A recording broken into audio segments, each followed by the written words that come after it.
The Voyage of the Great Heave. In the era before time was measured, there was only the triple blackness.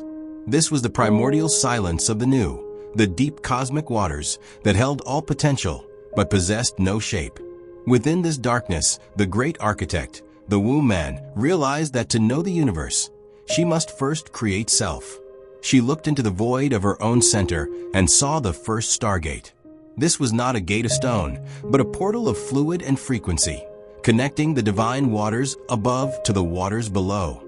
The call to row. The spirit, acting as the first seed, prepared its vessel. To enter the kingdom of manifestation, it had to heave. It took up the oars of intention and began to row its boat through the dark, velvet currents of the heave-new heaven. The journey was a rhythmic dance. Heave, new.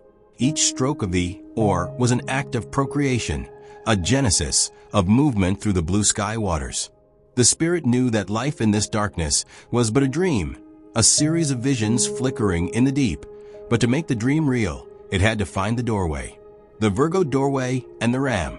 As the spirit rode, it encountered the Virgo doorway. This was the great vagina, the threshold of purity and service that stood as the gatekeeper to the inner sanctum. Passing through this narrow strait, the waters changed. They became charged with the electricity of the divine. Beyond the gate, the architecture of the cosmos revealed itself in the shape of the ram. The spirit looked up to see the uterus, a majestic, curved hall shaped like the horns of Ares. This was the laboratory of the alchemist. High atop the peaks of this ram-shaped temple sat the ovaries. Like celestial orbs, these ovaries held the egg, the silent alpha, that contained the blueprint for all earth and heavens. The command of light. The spirit, exhausted from its rowing, but filled with divine purpose, reached the egg. At the moment of contact, the triple blackness was pierced.